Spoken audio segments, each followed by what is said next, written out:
Hello and welcome to Max Spoilers from MinnMax. I'm Ben Hansen, joined by Bryan Vore. Hey. Former coworker from Game Informer, and now, what do you do all day? You just sit in your house in Minneapolis, take care of kids? Twiddle my thumbs. That seems great. Well, welcome. We're honored to have you, and we're joined by one of your oldest friends, Ross, the Star Wars Guy Fund. Hey, I'm so happy to be back, and I am so excited to talk about this episode. Yes, we are spoiling everything in the first episode of The Mandalorian's second season, and I want to put some real limits on the sucker because I have not watched any trailers for Mandalorian Season 2, so like, if we can limit it to even just this episode alone, I'd appreciate it. I would say you're pretty in the clear because it seemed like a lot of the trailer that was out there that I saw, the first one, was mostly scenes from the first 10 minutes or so, right? Oh, really? Yeah, it was almost all from the underground wrestling Gamorrean league, which I totally loved. When that scene happened and the Gamorrean went through the table, I thought, well, Bryan Vore's eyes just exploded because he was so happy to see that, I think, yeah. Yeah, I was like, this is the best season opener I can think of. This is perfect. Fighting WWE and Star Wars. I love that guy just decided to try to make the suicide dive out of the ring onto Mando on the floor and totally missed. Fantastic.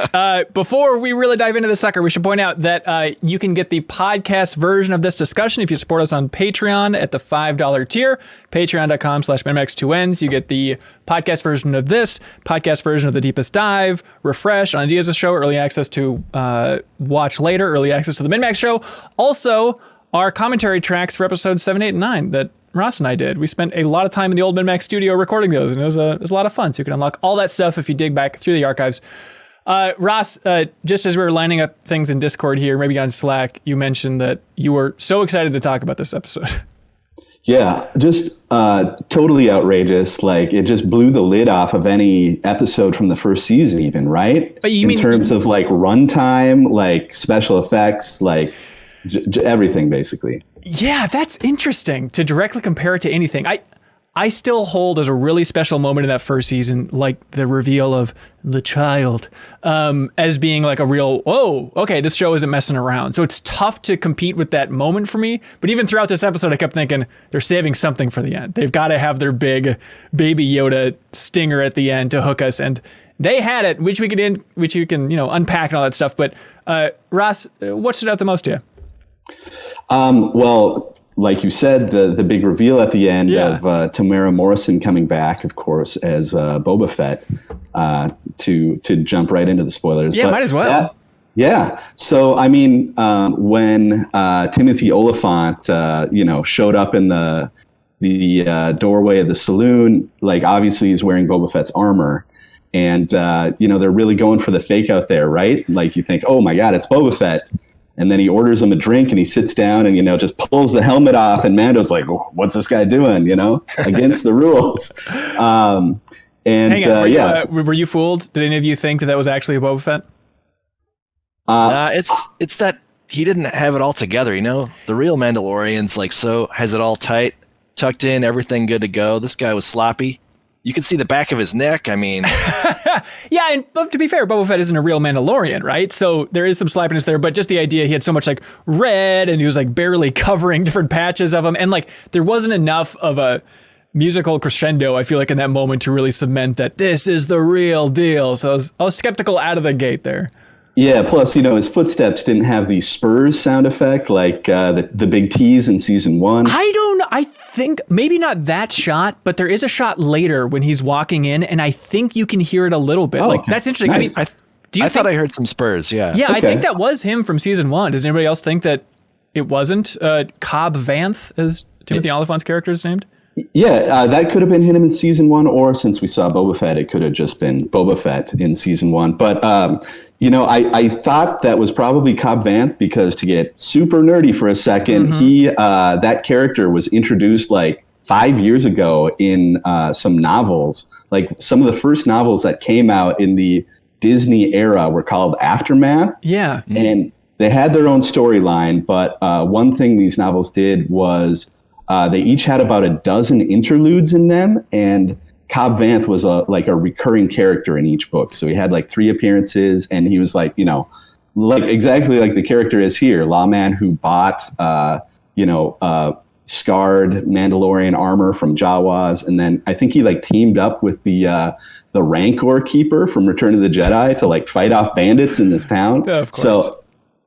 So when I saw that armor, I was like, oh, I think it's going to be that character. But it's kind of crazy that this show, which is now like the biggest thing in Star Wars, took that plot point from the novels of all places, and kind of used that as a springboard for this story. I mean, that gives me hope that they're really paying attention to the new era of lore, and trying to make good on that. So, okay, help me out. With Aftermath then, it just says he bought some armor from Jawas. It doesn't explicitly say, it's green with a hint of red. I'm definitely going to go back and read it. It definitely didn't say Boba Fett's armor, but it might have said like that they scavenged it out of a sarlacc or something. Okay, so it was like clear that that's what it's supposed to be. Gotcha. And then when you see him in here, and it's like it's got the Boba Fett dent in the helmet, and then like the little logo on his thing or whatever. It's like, oh yeah, obviously the same guy. Pretty fun to get to see him use that visor. And I like that it's a little bit chunky as it moves down and up, like wah, wah, wah. Shoots the rocket. That rocket. I wonder where he gets how many rockets came with that Jawa deal. Like each one is so precious. The other thing I loved about this armor is that Mando activates his rocket pack just like Luke did in Return of the Jedi, or just like Han did maybe when he hits it in the back, and it just sends him launching off. It's like, oh, that weakness is still there, I guess. Mandalorians are the greatest fighters. They made this amazing armor that everybody wants, but if you just touch their jetpack, they go flying. Yeah. It's so silly, but I guess it's fine.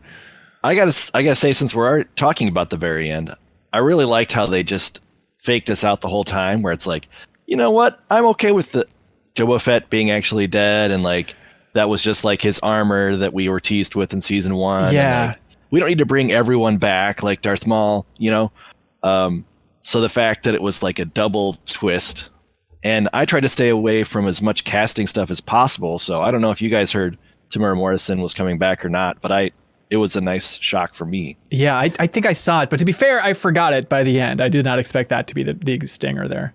Yeah, there's one larger piece of casting news I thought that captured all my attention really, and so I did not. I don't remember if I saw the Tamara Morrison thing. I might have, but yeah, it was a surprise when he showed up at the end for me. Yeah, how great is it to see him back after so many Clone Wars and Rebels episodes where he didn't do any of those trooper voices, to see him like back in that role.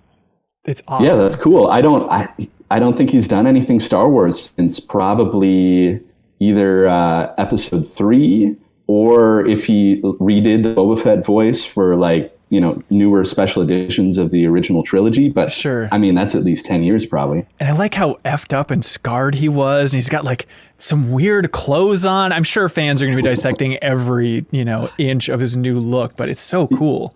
Yeah, it seems like the fauna on Tatooine all has very acidic like properties, because the Krayt Dragon was like spitting out acid, and presumably that's what's inside the Sarlacc too. So okay, you talk about fake outs, Bryan. That was where I thought this was going. Is once the Krayt Dragon's like vomiting everywhere, it's like, okay, they said the Krayt Dragon ate the Sarlacc.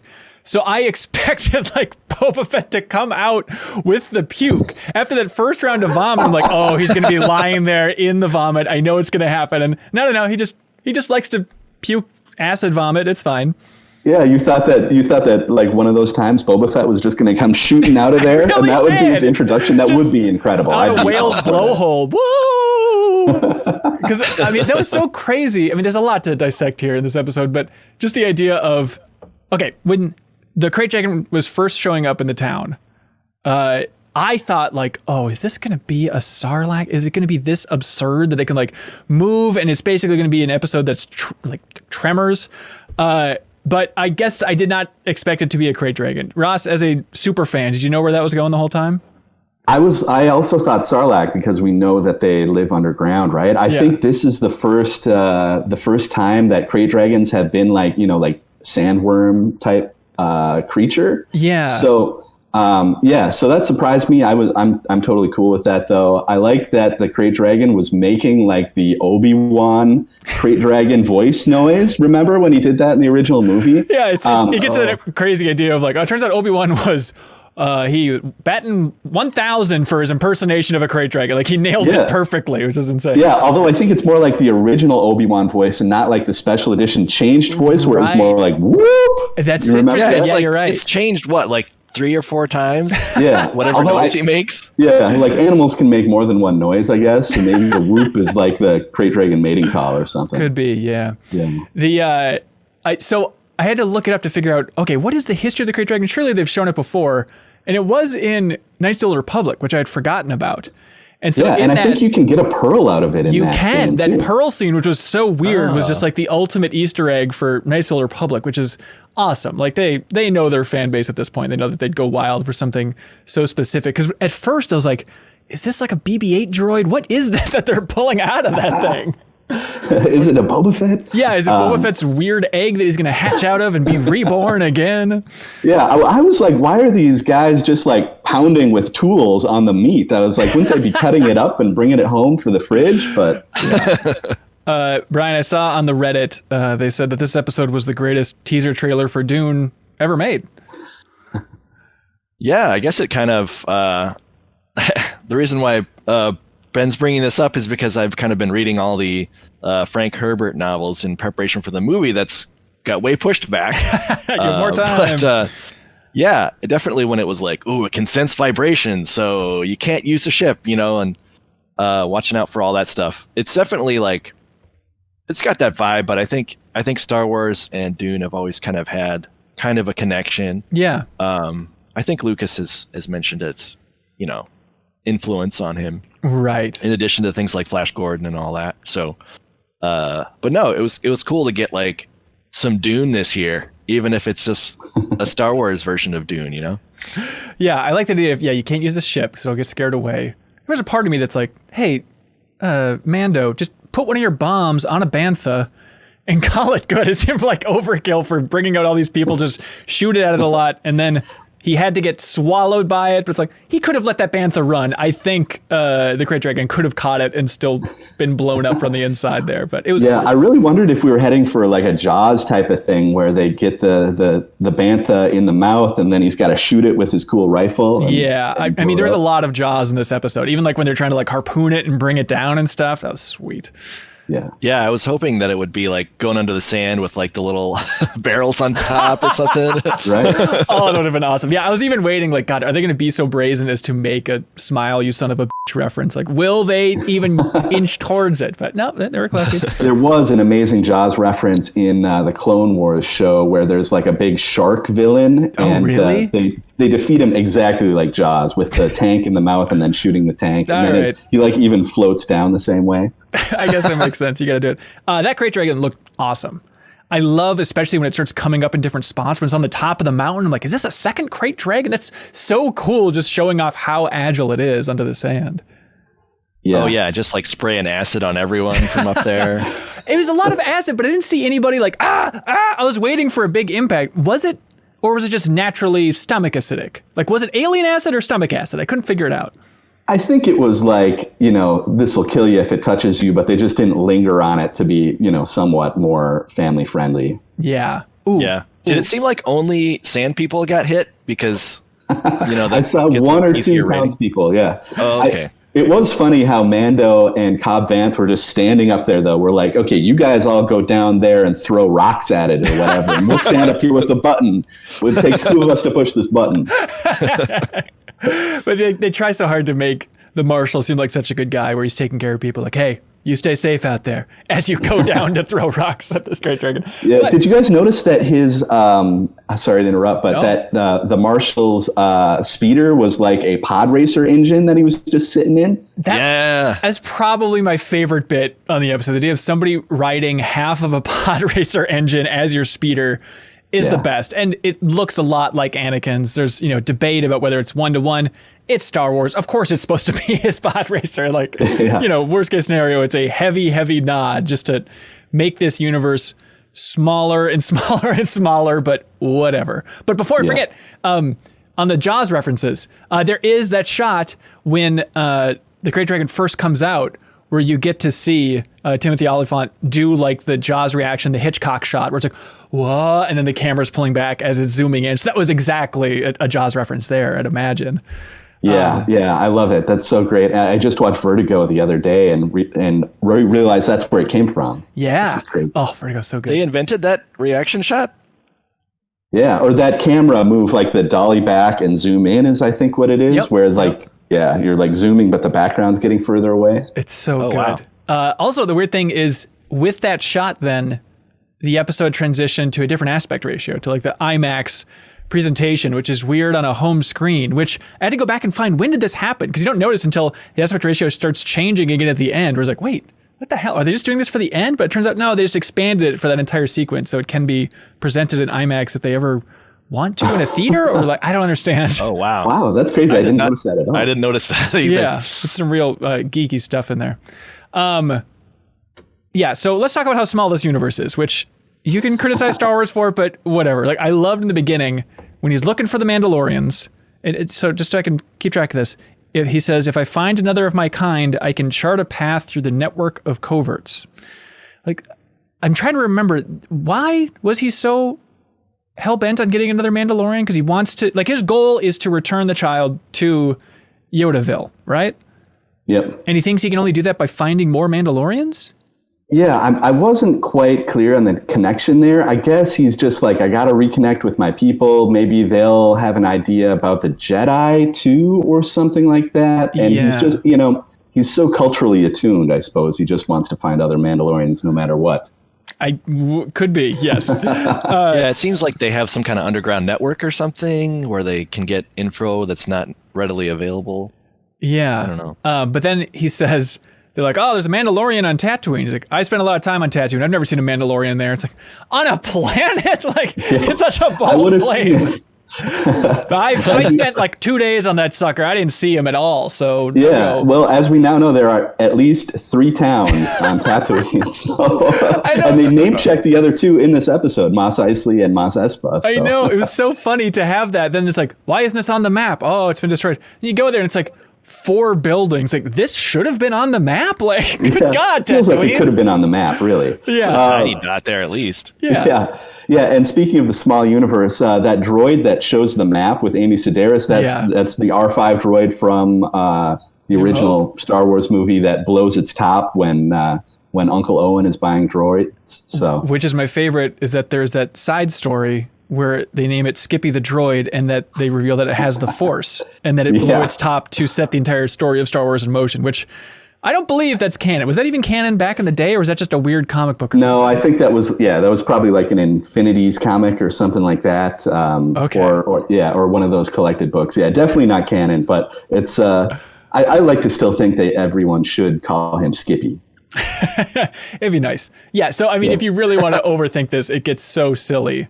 The idea that, okay, so Amy Sedaris has R5, and they use Anakin's pod racer to get out there, and the child is Yoda, which trained Luke. Like, it's compacting things down, but it makes everybody happy. So, you know what? Hey, everybody, Star Wars isn't real. We should... Yeah, I mean, the child's not Yoda, right? Yes, I know, but still the species really of, like, just the strangeness of, one other unless species. It's a clone of Yoda, maybe. That would be so lame. Does anyone get the vibe, like, when you see a returning character like Amy Sedaris, it's like, oh no, they've come back to die. Like, anytime an old guest character comes back. I didn't think of that, but I guess they can have, I'm trying to think of like returning characters they can bring back from the first season. They can bring back the prisoners, like all those survivors, like Bill Burr and that crew, right? But they seem more likely to die than Amy Sedaris. I think they'd want to keep some connection to Tatooine so they can keep coming back again and again just for even more fan service. But I can't imagine more Tatooine fan service than this show has already given us. It's like, stop, please. Tusken Raiders, we get it. They're cool. Please stop. Do you guys think they're going to stick around on Tatooine so that, Boba Fett can kind of keep tracking him, or do they leave right away and then Boba Fett kind of gets off world and tracks him across space? That's a great question. I would have thought that they're probably done after this episode. Like the whole reason he was there has been resolved, I guess. But, you never know just with sets and stuff like that if they'd want to reuse it and do another episode there. I mean, sets, just use that backdrop from Unreal Engine 4, I guess, But yeah, I think they'd want to keep the planet hopping aspect. So I'd imagine it's one of those situations where they're going to take off in the ship and then Boba Fett will be clinging to the bottom like Sideshow Bob as they fly through space or whatever. He won't do the old trick where he's got like a second secret ship attached to some garbage and be like, So yeah, what is his main move? What does a big old Boba want here? Just his armor back? I assume he probably would want his armor back, and I'm really curious to see what direction they go with it, because are they going to do a thing where they're at odds first, like he wants his armor back, and Mando's like, well, you're not even a real Mandalorian, and then they fight, but then team up against a greater evil, or I have no idea. What if he takes it back to the forge, gets the Boba Fett armor all shiny and nice again, and that makes Boba Fett even angrier because he's like, being scruffy and gross is my thing. I thought you were going to say melt it down and make a baby Yoda armor. Oh, that would be so cute. Putting a Boba Fett helmet on baby Yoda? That's so silly. Little ear holes. Oh my God. Every fan's head would explode at that moment. I mean, yeah, so let's think logistics here. I'm sure they won't get into detail. Actually, knowing this show, maybe they would.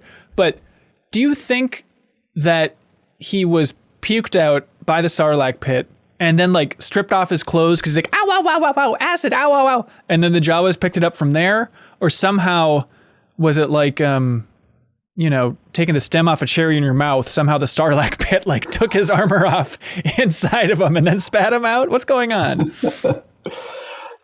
Great question. I'm sure that's a story to be told. But yeah, if his armor was still like kind of working, you wouldn't think that he would voluntarily discard it. So yeah, maybe that's the Sarlacc that the Krayt Dragon ate, and he escaped during that process somehow. Oh, yeah. Just to clarify, this is still about, was it 5 years since Return of the Jedi? Yep, exactly. Yeah, I think that is the most specific time frame we've got. So, yep. Okay. Yeah. So, Cobb Vanth has been, hanging out in that town for a few years at this point. I love that they were all watching that Death Star explosion YouTube video on repeat.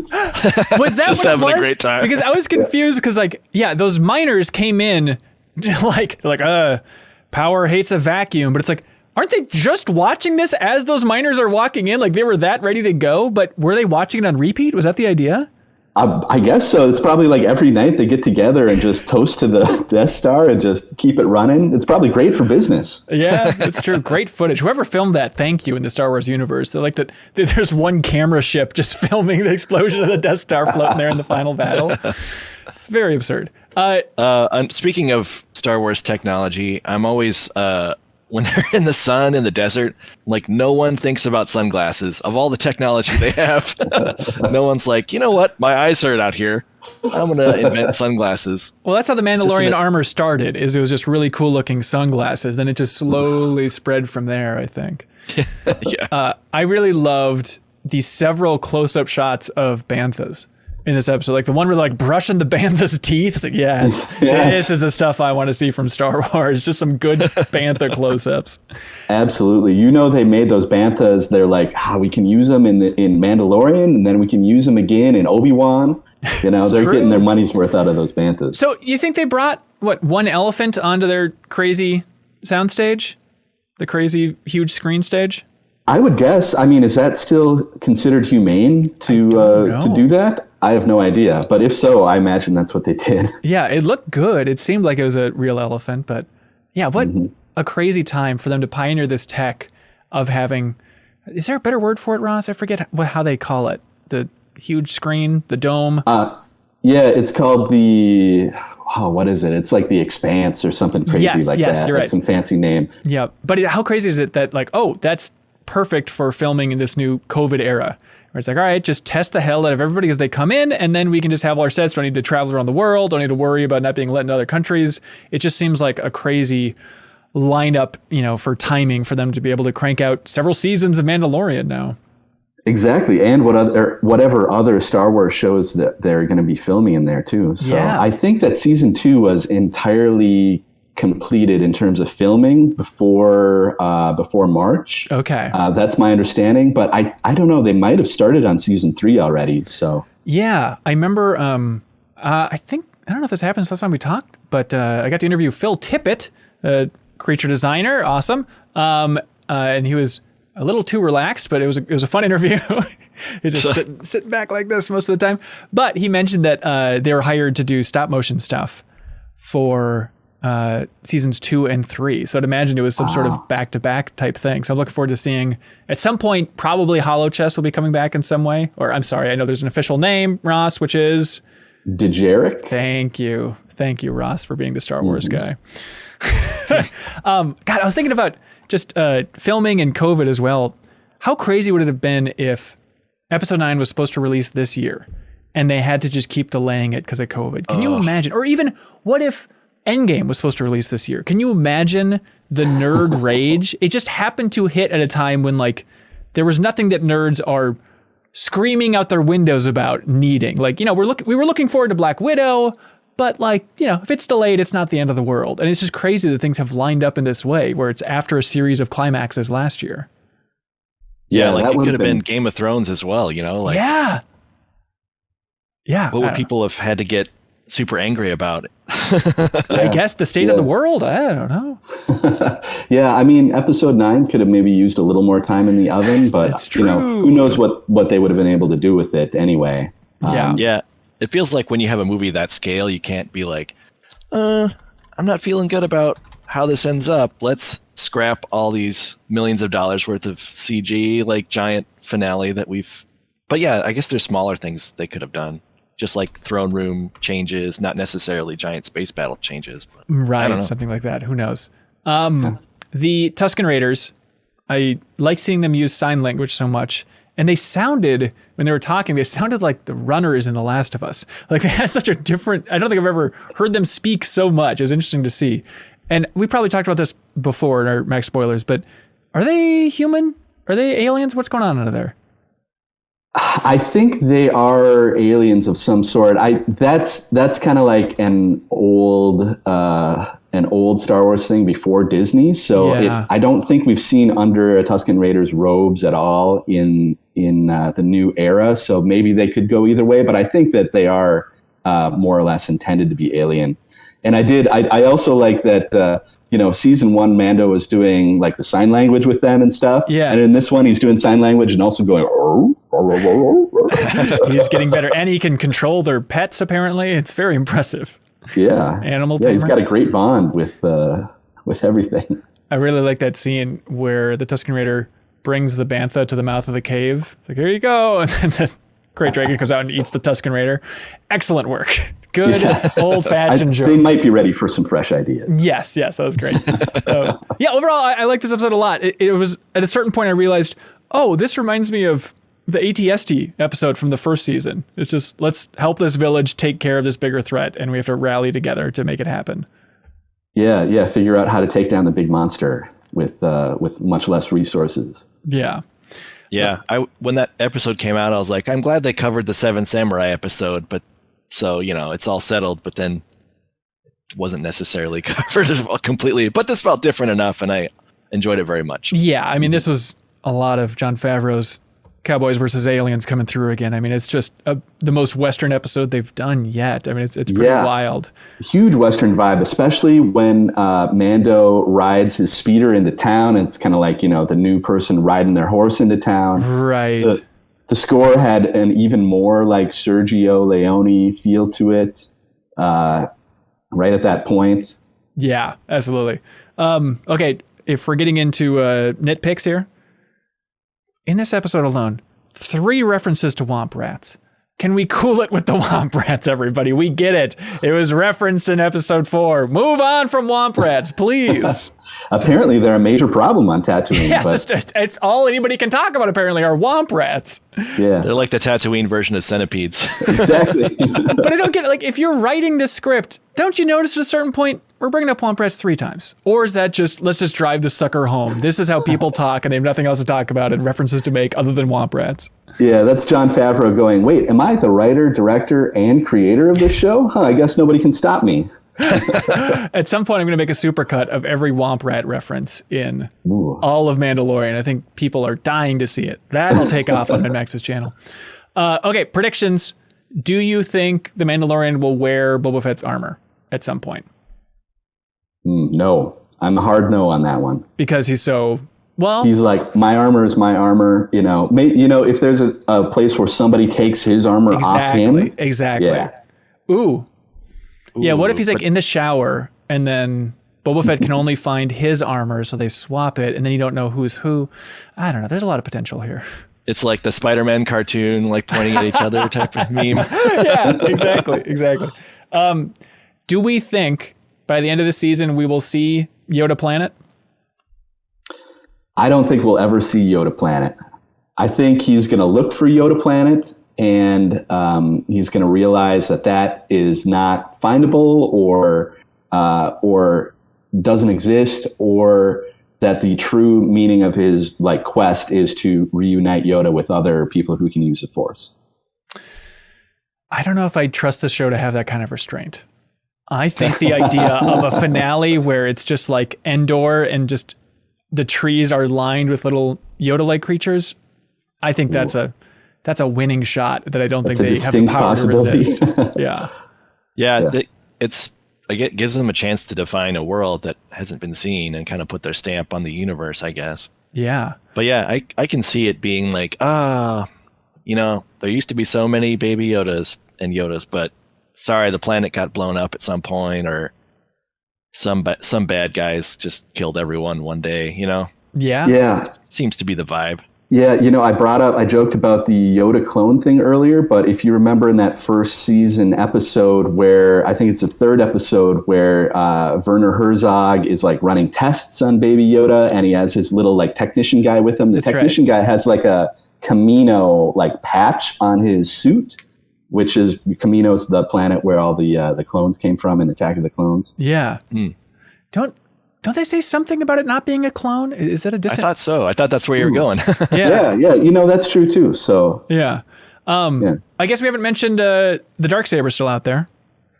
Our boy, sure. Gus, still roaming the galaxy.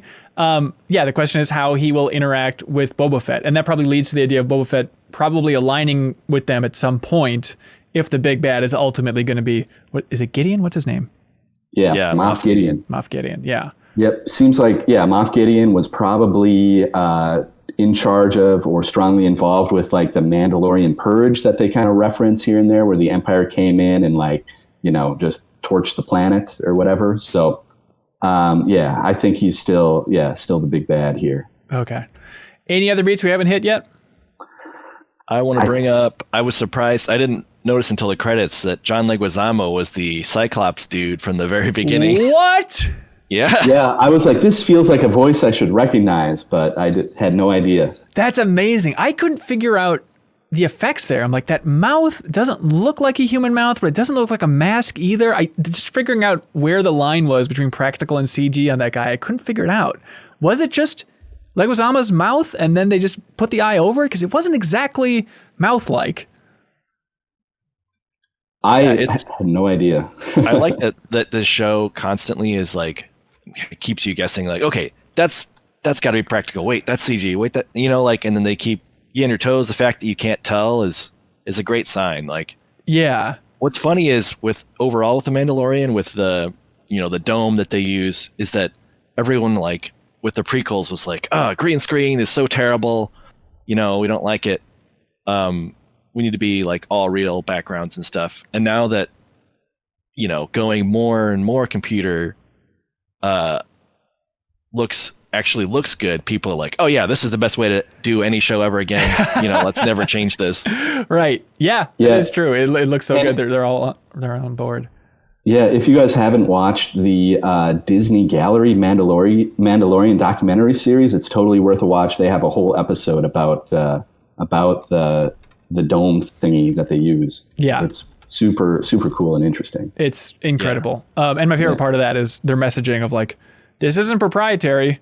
Like, we're just using screens and the Unreal Engine, which anybody can jump into for free. So have at it. And it's so rare for Disney to be like, come on in, everybody. This tech's for the world. It's really great. Yeah. Speaking of tech, one thing I wanted to make sure I mentioned is that the ice cream maker makes another appearance in this episode. It's the thing that Cobb Vanth grabs that has all the crystals in it. Is that apparently the long-standing prop from Empire Strikes Back, the ice cream maker that some dude in Cloud City is running around with, is that showed up. That's what the Beskar payment was in season 1. Yeah. And Favreau loves it so much, he brought it back for this one. That's absurd. Deep cuts for everybody.